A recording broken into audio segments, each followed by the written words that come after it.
ಆತ್ಮೀಯ ವಿದ್ಯಾರ್ಥಿಗಳೇ, ತಮಗೆಲ್ಲರಿಗೂ ಶ್ರೀ ಕಾಮಾಕ್ಷಿ ಟ್ಯುಟೋರಿಯಲ್ಗೆ ಸ್ವಾಗತ. ಹಿಂದಿನ ಕ್ಲಾಸ್ ಒಳಗ ನಾವು ವರ್ಗ ಸಮೀಕರಣದ ಮೇಲೆ ಕಾನ್ಸೆಪ್ಟ್ ಅನ್ನ ಅರ್ಥ ಮಾಡ್ಕೊಂಡಿದ್ವಿ. ಇನ್ನೊಂದ್ ಸ್ವಲ್ಪ ಕಾನ್ಸೆಪ್ಟ್ ಅದ್ರ ಮೇಲಿನ ಕ್ವಶನ್ಸ್ ನೋಡ್ಕೊಂಡು ಹೋದ್ರಂದ್ರೆ ಸಾಕ್ರಿ, ನೀವು ವರ್ಗ ಸಮೀಕರಣದ ಮೇಲೆ ಯಾವ ಒಂದು ಕ್ವಶನ್ಸ್ ನೀವು ಮಿಸ್ ಮಾಡಿ ಬರಂಗಿಲ್ರಿ. ಲಾಸ್ಟ್ ಟೈಮ್ ಒಂದ್ ಸ್ವಲ್ಪ ಗಡ್ಬಡಿ ಆಯ್ತಂತ ನಾನು ಇನ್ಕಂಪ್ಲೀಟ್ ಕ್ಲಾಸ್ ಆಯ್ತ್ರಿ. ಇದೊಂದು ಕ್ಲಾಸ್ ಅದೊಂದು ಕ್ಲಾಸ್, ಪಾರ್ಟ್ 1 ಪಾರ್ಟ್ 2 ವರ್ಗ ಸಮೀಕರಣ ಎರಡೂ ನೀವು ನೋಡ್ಕೊಂಡು ಹೋದ್ರೆ ಸಾಕ್ರಿ. ವರ್ಗ ಸಮೀಕರಣದ ಮೇಲೆ ಒಂದು ಕ್ವಶನ್ ನೀವು ಮಿಸ್ ಮಾಡಿ ಬರಂಗಿಲ್ರಿ, ಅಷ್ಟು ಗ್ಯಾರಂಟಿ ಮೇಲೆ ಹೇಳ್ತೀನಿ ರೀ. ಇವೆರಡು ವಿಡಿಯೋಸ್ ವರ್ಗ ಸಮೀಕರಣದ ಮೇಲೆ ನೀವು ನೋಡ್ಕೊಂಡು ಹೋದ್ರೆ ಸಾಕ್ರಿ. ಇದ್ರ ಮೇಲೆ ಯಾವುದೇ ತರ ಕ್ವಶನ್ಸ್ ಕೇಳಿದ್ರು ನೀವು ಈಸಿಯಾಗಿ ಹ್ಯಾಂಡಲ್ ಮಾಡಿ ಬರ್ತೀರಿ. ನೋಡ್ರಿ, ಇವತ್ತ ಮೂಲಗಳ ಸ್ವಭಾವ, ಹೌದಾ? ಮೂಲಗಳ ಸ್ವಭಾವವನ್ನ ಮೂಲಗಳ ಸ್ವಭಾವ, ಹೌದಾ? ಇದು ನಿನ್ನೆ ಕ್ಲಾಸ್ ಒಳಗೆ ಹೇಳ್ಕೊಟ್ಟೇನ್ರಿ. ವರ್ಗ ಸಮೀಕರಣದ ಮೂಲಗಳ ಸ್ವಭಾವವನ್ನ ಇನ್ ಡಿಟೇಲ್ ಆಗಿ ಹೇಳ್ಕೊಟ್ಟೇನ್ರಿ. ಪಾರ್ಟ್ 1 ನೋಡಿ ಪಾರ್ಟ್ 2 ನೋಡಿದ್ರೆ ಅಂದ್ರೆ ನಿಮ್ಗೆ ಈಸಿಯಾಗಿ ಅಂಡರ್ಸ್ಟ್ಯಾಂಡ್ ಆಕೈತ್ರಿ. ಪಾರ್ಟ್ 1 ನೋಡಿದವ್ರಷ್ಟೇ ಈ ಕ್ಲಾಸ್ ನೋಡಿದ್ರೆ ನಿಮ್ಗೆ ಈಸಿಯಾಗಿ ಅಂಡರ್ಸ್ಟ್ಯಾಂಡ್ ಆಕೈತ್ರಿ. ಡೈರೆಕ್ಟ್ ಪಾರ್ಟ್ 2 ಅಂದ ನೋಡಿದ್ರೆ ಅಂದ್ರೆ ನಿಮ್ಗೆ ಇದ್ರ ಅಂಡರ್ಸ್ಟ್ಯಾಂಡ್ ಆಗಂಗಿಲ್ರಿ. ಪಾರ್ಟ್ 1 ನೋಡಿ ಈ ಕ್ಲಾಸನ್ನ ನೋಡ್ರಿ. ನೆಕ್ಸ್ಟ್ ನೋಡ್ರಿ, 2x² - 4x + 3 = 0 ವರ್ಗ ಸಮೀಕರಣದ ಶೋಧಕವನ್ನ ಕಂಡುಹಿಡಿಯಿರಿ ಮತ್ತ ಇದರಿಂದ ಮೂಲಗಳ ಸ್ವಭಾವವನ್ನ ವಿವೇಚಿಸಿ ಅಂತ ಕ್ವಶನ್ಸ್ ಕೇಳ್ತಾರ್ರಿ. ಫಸ್ಟ್ ಏನ್ ಮಾಡ್ಬೇಕ್ರಿ? ದತ್ತ ಸಮೀಕರಣ ಏನೈತಿ, ಇದು ಯಾವ ರೂಪದೊಳಗೈತಿ? x² + bx + c = 0 ರೂಪದೊಳಗೈತೆ, ಹೌದಾ? ಹೌದಿಲ್ರಿ? ಇದ್ರೊಳಗೆ a ಅಂದ್ರೆ ಏನೈತಿಲ್ಲ, a ಇರೋ ಜಾಗದಾಗ 2x², ಇಲ್ಲಿ ax². a ಅಂದ್ರೆ ಎಷ್ಟೈತಿಲ್ಲ? 2. ಅದು a ಅಂದ್ರೆ 2 ಬರ್ಕೋರಿ. b ಅಂದ್ರೆ ಏನೈತ್ರಿ? ಇಲ್ಲಿ b ಐತಿ, ಹೌದಾ? bx + bx ಐತಿ. ಇಲ್ಲಿ ನೋಡಿದ್ರೆ -4x ಐತಂದ್ರ b ಇದ ಬೆಲೆ ಎಷ್ಟಾಯ್ತು? -4. ಮೈನಸ್ ಕೊಟ್ಟಾಗ ಲಕ್ಷ ಕೊಟ್ಟು ನೋಡಿ ಬರ್ಕೋರಿ. ನೆಕ್ಸ್ಟ್ c + c, ಹೌದಾ? +c. c ಅಂದ್ರೆ ಎಷ್ಟೈತಿ? 3. c = 3. ಶೋಧಕ ಅಂದ್ರೆ ಡೆಲ್ಟಾ b² - 4ac, ಹೌದಾ? b² ಅಂದ್ರ -4² -4, a ಅಂದ್ರ 2, b c ಅಂದ್ರ 3, ಹೌದಾ? 4 4 16 -4 ನೋಡ್ರಿ, 4 8 8 3 24, ಹೌದಾ? 24 ಒಳಗೆ 16ರಾಗ 24ನ್ನ ಕಳೆಯಕ್ ಬರಂಗಿಲ್ಲ. 24ರಾಗ 16 ಕಳೆದ್ರೆ 8. ಯಾ 8 ರೀ? ದೊಡ್ಡ ಸಂಖ್ಯೆ ಹಿಂದೆ ಯಾವ ಚಿಹ್ನೆ ಇರ್ತೈತಲ್ಲ ಆ ಚಿಹ್ನೆ ಇಡ್ಬೇಕ್ರಿ. -8, ಹೌದಾ? -8 ಬಂದೈತಂದ್ರೆ ಇದು 0ಕ್ಕಿಂತ ಸಣ್ಣದ ದೊಡ್ಡದ್ರಿ. ಇದು ಇಸ್ ಲೆಸ್ ದೆನ್ 0, 0ಕ್ಕಿಂತ ಸಣ್ಣದು. ಯಾವಾಗಿದ್ದು 0ಕ್ಕಿಂತ ಸಣ್ಣದೈತಂದ್ರ ಹಿಂದಿನ ಕ್ಲಾಸ್ನಾಗ ಹೇಳ್ಕೊಟ್ಟೇನ್ರಿ, 0ಕ್ಕಿಂತ ಸಣ್ಣದಿದ್ರ ದತ್ತ ಸಮೀಕರಣ ವಾಸ್ತವ ಮೂಲಗಳನ್ನ ಹೊಂದಿರಂಗಿಲ್ಲ. ದತ್ತ ಸಮೀಕರಣವು ವಾಸ್ತವ ಮೂಲಗಳನ್ನ ಹೊಂದಿರಂಗಿಲ್ಲ. ನೋಡ್ರಿ, ಹಿಂದಿನ ಕ್ಲಾಸ್ ಒಳಗೆ ಹೇಳ್ಕೊಟ್ಟಿದ್ನಲ್ಲ ಇದನ್ನ. ಯಾವಾಗ b² - 4ac 0ಕ್ಕಿಂತ ಸಣ್ಣದಿರ್ತೈತಿ, ವಾಸ್ತವ ಮೂಲಗಳನ್ನ ಹೊಂದಿರಂಗಿಲ್ಲ. b² - 4ac ಇದು 0ಕ್ಕಿಂತ ದೊಡ್ಡದಿದ್ರ ಎರಡು ಭಿನ್ನವಾದ ವಾಸ್ತವ ಮೂಲಗಳನ್ನ ಹೊಂದಿರ್ತೈತ್ರಿ. b² - 4ac = 0 ಇತ್ತಂದ್ರ ಎರಡು ಸಮನಾದ ವಾಸ್ತವ ಮೂಲಗಳನ್ನ ಹೊಂದಿರ್ತೈತಿ. ಇದ್ರ ಮೇಲೆ 1 ಮಾರ್ಕ್ಸಿನ ಕ್ವಶನ್ಸ್ನು ಕೇಳ್ತಾರ್ರಿ. ಇದನ್ನ ಹೇಳ್ಕೊಟ್ಟೇನಿ. ನೆಕ್ಸ್ಟ್ ಇದನ್ನ ನಾವೇನು ಹಿಂದಿನ ಕ್ಲಾಸ್ ಒಳಗೆ ಇವತ್ತಿನ ಕ್ಲಾಸ್ ಒಳಗೆ ಏನ್ ನೋಡಿದ್ವಿಲ್ಲ ಅದರದ ಶಾರ್ಟ್ ಪಾಯಿಂಟ್, ಇಂಪಾರ್ಟೆಂಟ್ ಪಾಯಿಂಟ್ಸ್ ರೀ. ಶಾರ್ಟ್ ಕಟ್ ಆಗಿ ನೆನ್ಪಿಡ್ಬೇಕಂದ್ರೆ ಈ ತರ ಇಂಪಾರ್ಟೆಂಟ್ ಪಾಯಿಂಟ್ಸ್ ಅನ್ನ ನೆನ್ಪಿಟ್ಟಕ್ಕೆ ಹೋಗ್ಬೇಕ್ರಿ. x ಚರಾಕ್ಷರಗಳನ್ನು ಹೊಂದಿರುವ ಒಂದು ವರ್ಗ ಸಮೀಕರಣವು x² + bx + c = 0 ರೂಪದಲ್ಲಿದ್ರ ಅಲ್ಲಿ a b c ಗಳು ವಾಸ್ತವ ಸಂಖ್ಯೆಗಳಾಗಿದ್ದು a ಯಾವಾಗೂ 0ಕ್ಕೆ ಸಮನಾಗಿರಂಗಿಲ್ರಿ. a cannot be equal to 0, ಹೌದಾ?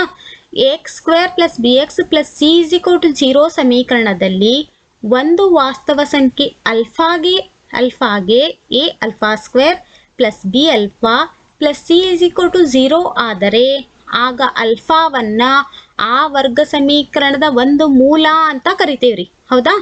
ಹಂಗಂದ್ರ x² + bx + c ವರ್ಗ ಬಹುಪದೋಕ್ತಿಯ ಶೂನ್ಯತೆಗಳು ಮತ್ತು x² + bx + c = 0 ವರ್ಗ ಸಮೀಕರಣದ ಮೂಲಗಳು ಒಂದೇ ಆಗಿರ್ತಾವ, ಹೌದಾ?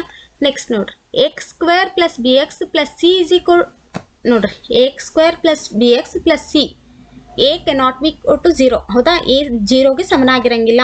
ಇದನ್ನ ಎರಡು ರೇಖಾತ್ಮಕ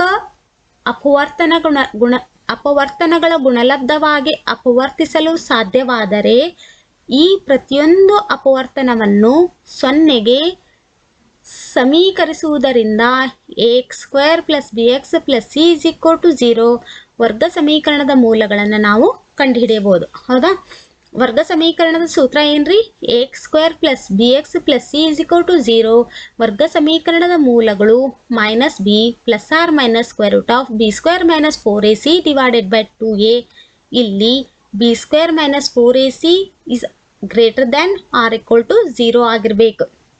ಹೌದಾ? Next x square plus b x plus c is equal to 0. ವರ್ಗ ಸಮೀಕರಣವು b square minus 4ac is greater than 0 ಆದರೆ ಎರಡು ಭಿನ್ನವಾದ ವಾಸ್ತವ ಮೂಲಗಳನ್ನು ಹೊಂದಿರ್ತೈತಿ. B square minus 4ac is equal to 0 ಆದ್ರೆ ಎರಡು ಸಮನಾದ ವಾಸ್ತವ ಮೂಲಗಳನ್ನು ಹೊಂದಿರುತ್ತದೆ.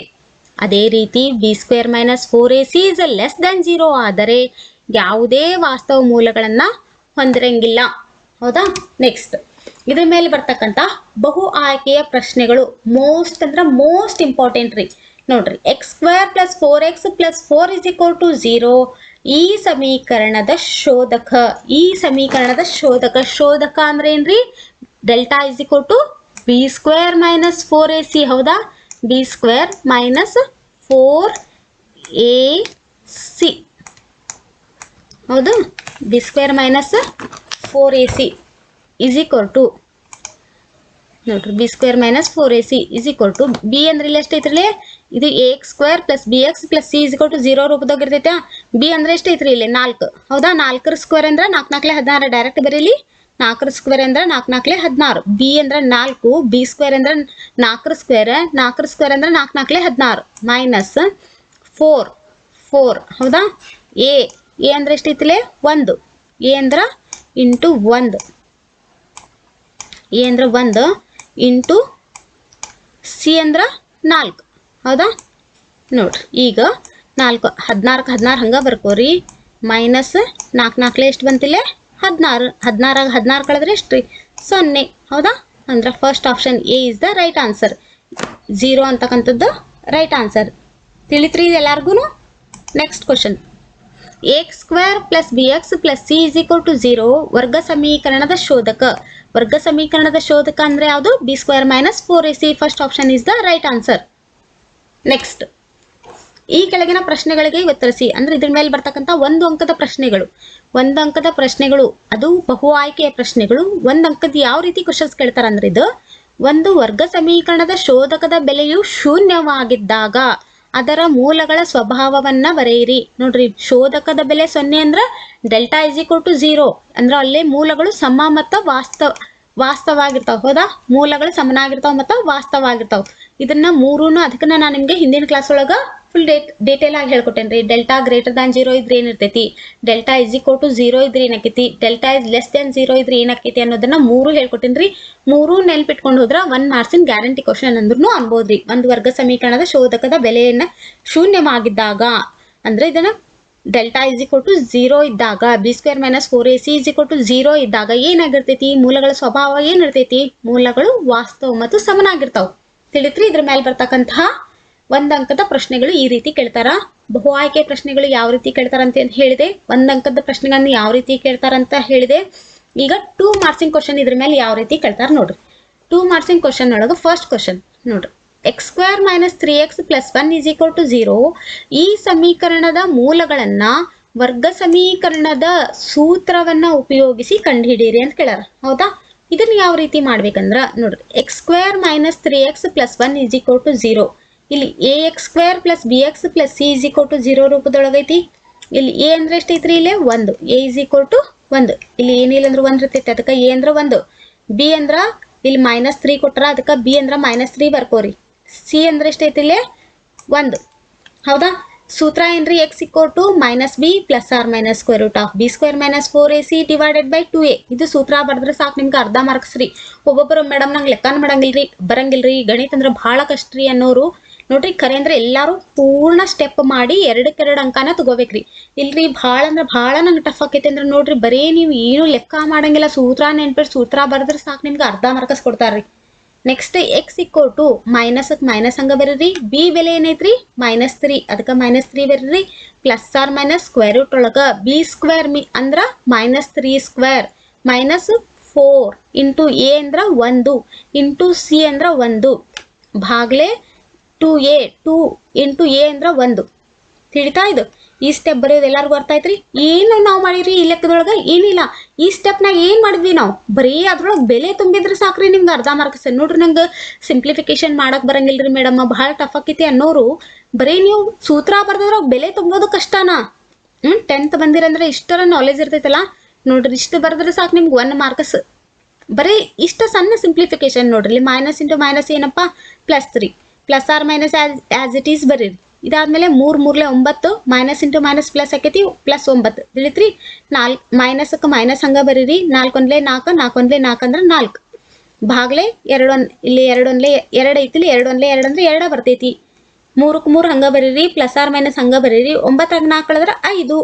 ಸ್ಕ್ವೇರ್ ರೂಟ್ ಒಳಗೆ 5 ಬಂತು ಭಾಗ್ಲೆ 2ಕ್ಕೆ 2 ಹಂಗ ಇಡ್ರಿ ಯಾವಾಗ ಒಂದು ವರ್ಗ ಸಮೀಕರಣ ಅಂದ್ರೆ ಅದಕ್ಕೆ 2 ಮೂಲಗಳಿರ್ತಾವ ಒಮ್ಮೆ ಪ್ಲಸ್ ಬರೀರಿ ಒಮ್ಮೆ ಮೈನಸ್ ಬರೀರಿ ಇದೇ ಹೆಂಗೈತೆ ಹಂಗ 3 + √5 ಡಿವೈಡೆಡ್ ಬೈ 2 3 - √5 ಡಿವೈಡೆಡ್ ಬೈ 2 ಇಷ್ಟು ಬರೆದ್ರೆ ಸಾಕ್ರಿ ನಿಮ್ಗೆ 2 ಮಾರ್ಕ್ಸ್ ಗ್ಯಾರಂಟಿ ಕ್ವಶನ್ ನೋಡ್ರಿ ಇದು ಈ ತರ ಕ್ವಶನ್ಸ್ ಕೇಳ್ತಾರೆ ನಿಮ್ಗೆ ನೆಕ್ಸ್ಟ್ ಅದೇ ರೀತಿ ಇನ್ನೊಂದು ಕ್ವಶನ್ ಏನ್ ಕೇಳ್ಯಾರಿ 2x² - 3x - 1 = 0 ಈ ವರ್ಗ ಸಮೀಕರಣದ ಮೂಲಗಳನ್ನ ವರ್ಗ ಸಮೀಕರಣದ ಸೂತ್ರವನ್ನು ಉಪಯೋಗಿಸಿ ಕಂಡುಹಿಡಿಯಿರಿ ಅಂತ ಹೇಳ್ಯಾರ 2x² - 3x - 1 = 0 ಇದ್ರೊಳಗೆ a ಅಂದ್ರೆ ಎಷ್ಟೈತ್ರಿ 2 b ಅಂದ್ರೆ -3 c = -1 ನೋಡ್ರಿ ax² + bx + c = 0 ರೂಪದಾಗ ಇರ್ತೈತಾ ಇಲ್ಲಿ a ಅಂದ್ರೆ ಎಷ್ಟೈತ್ರಿ 2 ಅದಕ್ಕೆ 2 ಬರ್ದೀನಿ b ಅಂದ್ರೆ ಏನೈತ್ರಿ ಇಲ್ಲಿ -3 ಐತಿ ಮೈನಸ್ ಬಂದ್ರೆ ಮೈನಸ್ನು ಹಚ್ಕೋಬೇಕ್ರಿ c ಅಂದ್ರೆ ಏನೈತಿ -1 ಬರೀ 1 ಇಲ್ಲ -1 ಬರೀ ಚಿಹ್ನೆ ತಪ್ಪು ಹಚ್ಕೊಂಡ್ರೆ ಲೆಕ್ಕ ಫುಲ್ ರಾಂಗ್ ಆಕೈತ್ರಿ ಮೈನಸ್ ಬಂದಾಗ ಕೇರ್ಫುಲಿ ಅಬ್ಸರ್ವ್ ಮಾಡಿ ಮೈನಸ್ ಅನ್ನ ಕರೆಕ್ಟ್ ಆಗಿ ಹಚ್ಕೋಬೇಕು ನೆಕ್ಸ್ಟ್ ಸೂತ್ರ ಬರೀರಿ x = -b + r - √b² - 4ac divided by 2a ಹೌದಾ ಸೂತ್ರ ಬರದ್ರಿ ಸೂತ್ರದ ಮೇಲೆ ಬೆಲೆ ತುಂಬ್ರಿ ಇವಾಗ x = ಮೈನಸ್ ಇಲ್ಲಿ ನೋಡ್ರಿ ಫಸ್ಟ್ ಇಲ್ಲಿ ಮೈನಸ್ ಐತಿ ಅದನ್ನ ಮೈನಸ್ ಅನ್ನ ಆಸ್ ಇಟ್ ಈಸ್ ಇಲ್ಲಿ ಬರ್ಕೋರಿ ಇದಾದ್ಮೇಲೆ b ಬೆಲೆ ಎಷ್ಟೈತ್ರಿ -3 ಅದಕ್ಕೆ ಇಲ್ಲಿ -3 ಬರ್ಕೊಂಡಿನಿ ಪ್ಲಸ್ ಆರ್ ಮೈನಸ್ ಹೆಂಗೈತಿ ಹಂಗ ಇಲ್ಲಿ ಬರ್ದೈತಿ ನೆಕ್ಸ್ಟ್ b² ಸ್ಕ್ವೇರ್ ರೂಟ್ ಐತಿ ಸ್ಕ್ವೇರ್ ರೂಟ್ ಹಾಕ್ರಿ b² b ಅಂದ್ರೆ ಎಷ್ಟು ಐತಿಲೆ -3 -3 ಸ್ಕ್ವೇರ್ ಬರೀರಿ -4ಕ್ಕೆ -4 ಹಂಗ ಬರೀರಿ ಇಲ್ಲಿ ನೋಡ್ರಿ ಇಂಟು a ಅಂದ್ರೆ 2 ಐತಿ 2 ಬರೀರಿ ಇಂಟು c ಅಂದ್ರೆ -1 ನೋಡ್ರಿ ಮೈನಸ್ ಬಂದಾಗ ಲಕ್ಷ ಕೊಟ್ಟು ಬರೀರಿ -1 ಭಾಗಲೆ 2a 2 ಇಂಟು a ಅಂದ್ರೆ 2 ಹೌದಾ a ಬೆಲೆ a ಅಂದ್ರೆ ಇಲ್ಲಿ 2 ಐತಿ ಅದಕ್ಕೆ ಇಲ್ಲಿ 2 ಬರ್ದೇವ್ರಿ ತಿಳಿತಾ ಈ ಸ್ಟೆಪ್ ಎಲ್ಲಾರ್ಗೂ ಅಂಡರ್ಸ್ಟ್ಯಾಂಡ್ ಆಯ್ತ್ರಿ ನೋಡ್ರಿ ಬರೀ ಬೆಲೆ ತುಂಬಿದ್ರಿ ಅರ್ಧ ಮಾರ್ಕಸ್ ನಿಮ್ ಕೈಯಾಗ ಸಿಕ್ತ್ರಿ ನೆಕ್ಸ್ಟ್ ಸ್ಟೆಪ್ ಒಳಗ -3 plus or minus as it is ಬರೀರಿ ಸ್ಕ್ವೇರ್ ರೂಟ್ ಒಳಗ 3 3 9 ಪ್ಲಸ್ ನೋಡ್ರಿ ಇಲ್ಲೇ ಪ್ಲಸ್ ಯಾಕೆ ಹಚ್ಚಿದ್ರಿ ಮೇಡಮ್ ಅಂತ ಅನ್ಕೊಂಡ್ರ ಇಲ್ಲಿ ನೋಡ್ರಿ 4 2 8 8 1 8 ಫಸ್ಟ್ 8 ಬರ್ಕೊಂಡ್ಬಿಡ್ರಿ ಇಲ್ಲಿ ನೋಡ್ರಿ ಇಲ್ಲಿ ಮೈನಸ್ ಐತಿ ಇಲ್ಲಿ ಮೈನಸ್ ಇಂಟು ಮೈನಸ್ ಏನ್ರಿ ಪ್ಲಸ್ ಅದಕ್ಕೆ ಇಲ್ಲಿ ಪ್ಲಸ್ ಹಚ್ಚೈತಿ ಭಾಗ್ಲೆ 4ಕ್ಕೆ 4 ಹಂಗ ಬರೀರಿ ನೆಕ್ಸ್ಟ್ 3ಕ್ಕೆ 3 ಹಂಗ ಬರೀರಿ plus or minus as it is ಬರೀರಿ ಸ್ಕ್ವೇರ್ ರೂಟ್ ಒಳಗು 9ಕ್ಕೆ 8 ಕೂಡ್ಸಿದ್ರ 17 ಭಾಗ್ಲೆ 4ಕ್ಕೆ 4 ಬರೀರಿ ಯಾವಾಗೂ ಈ ಸ್ಟೆಪ್ ಅನ್ನ ಬರಿಬೇಕ್ರಿ ಯಾಕಂದ್ರ ಒಂದು ವರ್ಗ ಸಮೀಕರಣಕ್ಕೆ 2 ಮೂಲಗಳಿರ್ತಾವಲ್ಲ ಅದನ್ನ ಬಿಡಿಸಿ ಬರೀರಿ x = 3 + √17 ಡಿವೈಡೆಡ್ ಬೈ 4 ಅಥವಾ x = 3 - √17 ಡಿವೈಡೆಡ್ ಬೈ 4 ಎರಡನ್ನ ಒಂದು ಪ್ಲಸ್ ಹಾಕಿ ಮೈನಸ್ ಹಾಕಿ ಬರೀರಿ ತಿಳಿತ್ರಿ ಇದು ನೆಕ್ಸ್ಟ್ ಮತ್ತೆ ಇದ್ರ ಮೇಲೆ 2 ಮಾರ್ಕ್ಸಿನ ಕ್ವಶನ್ ನೋಡ್ರಿ x² - 5x + 2 = 0 ಈ ಸಮೀಕರಣದ ಮೂಲಗಳನ್ನು ವರ್ಗ ಸಮೀಕರಣದ ಸೂತ್ರವನ್ನು ಉಪಯೋಗಿಸಿ ಕಂಡುಹಿಡಿಯಿರಿ ಅಂದ ಸೇಮ್ ಎಕ್ಸಾಕ್ಟ್ಲಿ ನಾ ಏನು ಇಷ್ಟೊತ್ತನ ಹೇಳ್ಕೊಟ್ನಲ್ಲ ಸೇಮ್ ಹಂಗರಿ x² - 5x + 2 = 0 ಇದು ಯಾವ ರೂಪದೊಳಗೈತಿ x² + bx + c = 0 ಹೌದಾ ಇಲ್ಲಿ ನೋಡ್ರಿ a ಅಂದ್ರೆ ಇಲ್ಲಿ ಏನು ಇಲ್ಲ ಅಂದ್ರೆ 1 ಇರ್ತೈತಿ a = 1 ಬರ್ಕೊಂಡ್ರಿ ಇಲ್ಲ ನೋಡ್ರಿ b ಇದ್ದಲ್ಲೇ -5 ಐತಿ -5 ಬರ್ಕೋರಿ c ಇದ್ದಲ್ಲಿ +2 ಪ್ಲಸ್ ಬಂದ್ರೆ ಅದು ಹಚ್ಚೋಣದ ಏನಿಲ್ಲ c = 2 ಅಂತ ಹಚ್ಕೊಂಡ್ರಿ ನೆಕ್ಸ್ಟ್ ಇಷ್ಟು ಬೆಲೆ ಬರ್ಕೊಂಡ್ರಿ ಇದಕ್ಕೆ ಅರ್ಧ ಮಾರ್ಕಸ್ ರೀ ನೆಕ್ಸ್ಟ್ ಸೂತ್ರ ಬರೆದ್ರೆ ಸಾಕ್ರಿ ಇಷ್ಟು ನೋಡ್ರಿ ಮ್ಯಾಥ್ಸ್ ಅಂದ್ರೆ ಈಸಿ ರೀ ಸಬ್ಜೆಕ್ಟ್ ಇದ್ರ ಮೇಲೆ ನೀವು ಆರಾಮ್ ಸ್ಕೋರ್ ಆಗಿ ಮಾಡ್ಬೋದು ಬರೀ ನೋಡ್ರಿ ಇದು ಯಾವ ರೂಪದಾಗ ಐತೆ ಅಂತ ಬರ್ದ a = ಏನು b = ಏನು c = ಏನು ಬರ್ತಾರೆ ಸಾಕು ಅರ್ಧ ಮಾರ್ಕಸ್ ರೀ ನಿಮ್ಗೆ ಬರೀ ಸೂತ್ರ ನೆನ್ಪಿಟ್ರೆ ಸಾಕು x = -b + r - √b² - 4ac divided by 2a ಬರೆದ್ರೆ ಸಾಕ್ರಿ ಅರ್ಧ ಮಾರ್ಕಸ್ ಅದ್ರೊಳಗೆ ಬೆಲೆ ತುಂಬಿದ್ರಪ್ಪ ಎಲ್ಲ ನೋಡ್ರಿ ಹೆಂಗೈತೆ ಹಂಗ ತುಂಬೋದು ಮೈನಸ್ಕ್ಕೆ ಮೈನಸ್ ಬರ್ದೀನಿ ಮೊದ್ಲು ಇಲ್ಲಿ ಮೈನಸ್ ಐತೆ ಮೈನಸ್ ಬರ್ದೀನಿ b ಅಂದ್ರೆ ಎಷ್ಟೈತ್ರಿ ಇಲ್ಲೇ -5 ಐತಿ -5 ಬರ್ದ್ಯಾ ಪ್ಲಸ್ ಆರ್ ಮೈನಸ್ ಹಂಗೈತಿ ಹಂಗ ಬರ್ದ್ಯಾ. ಇಲ್ಲಿ ಬಿ ಅಂದ್ರೆ ಏನೈತ್ರಿ -5 ಮ್ಯಾಲೆ ಸ್ಕ್ವೇರ್ ಐತಿ ಸ್ಕ್ವೇರ್ ಬರೀರಿ, ಮೈನಸ್ಕ ಮೈನಸ್ ಬರೀರಿ, 4ಕ್ಕೆ 4 ಬರ್ರಿ, ಇಂಟು ಎ ಅಂದ್ರೆ ಎಷ್ಟೈತ್ರಿ 1, ಸಿ ಅಂದ್ರೆ ಎಷ್ಟೈತಿ 2 ಭಾಗಲೆ 2ಕ್ಕೆ 2 ಹಂಗ ಬರೀರಿ, into 1 minus into minus +5 plus or minus ನೋಡ್ರಿ 5 5 25 ಮೈನಸ್ಕ ಮೈನಸ್ ಹಂಗ ಬರೀರಿ, 4 2 8 ಭಾಗಲೆ 2 1 2 ಈ ಸ್ಟೆಪ್ ತಿಳಿತ್ರಿ. ನೆಕ್ಸ್ಟ್ 5 ಪ್ಲಸ್ ಆರ್ ಮೈನಸ್ ನೋಡ್ರಿ 25 8 ಕಳೆದ್ರ 17 ಭಾಗಲೆ 2 ಇದನ್ನ ಬಿಡಿಸಿ ಬರೀರಿ. x = 5 + √17 / 2 ಮತ್ತು ಕಾಮ ಹಾಕಿ x = 5 - √17 / 2 ಇಷ್ಟು ಬರೆದ್ರೆ ಸಾಕ್ರಿ. ನೋಡ್ರಿ ವರ್ಗ ಸಮೀಕರಣದ ಮೇಲೆ ಯಾವ್ಯಾವ ರೀತಿ ಕ್ವಶನ್ಸ್ ಕೇಳ್ತಾರ, 1 ಮಾರ್ಕ್ಸಿಂದು ಬಹು ಆಯ್ಕೆ ಪ್ರಶ್ನೆಗಳು, 1 ಅಂಕದ ಪ್ರಶ್ನೆಗಳು, 2 ಅಂಕದ ಪ್ರಶ್ನೆಗಳು ಯಾವ್ಯಾವ ರೀತಿ ಬರ್ತಾವ ಅನ್ನೋದನ್ನ ವರ್ಗ ಸಮೀಕರಣ ಅಷ್ಟೇ ಅಲ್ಲದೆ ವರ್ಗ ಸಮೀಕರಣದ ಮೇಲೆ ಯಾವ್ಯಾವ ರೀತಿ ಕ್ವಶನ್ಸ್ ಕೇಳ್ತಾರ ವಿತ್ ಕಾನ್ಸೆಪ್ಟ್ ಜೊತೆ ನಾನು ವರ್ಗ ಸಮೀಕರಣಗಳು essay 1 ನಲ್ಲಿ ಕೇಳ್ತಕ್ಕಂಥ ವರ್ಗ ಸಮೀಕರಣದ ಪಾರ್ಟ್ 1, essay 2 ನಲ್ಲಿ essay 1 ನಲ್ಲಿ ಕೇಳ್ತಕ್ಕಂಥ ವರ್ಗ ಸಮೀಕರಣಗಳು ಪಾರ್ಟ್ 1 ಮತ್ತು essay 1 ನಲ್ಲಿ ಕೇಳ್ತಕ್ಕಂಥ ವರ್ಗ ಸಮೀಕರಣದ ಪಾರ್ಟ್ 2 ಒಳಗೆ ನಿಮ್ಗೆ ಡೀಟೇಲ್ ಆಗಿ ಹೇಳ್ಕೊಟ್ಟೇನ್ರಿ.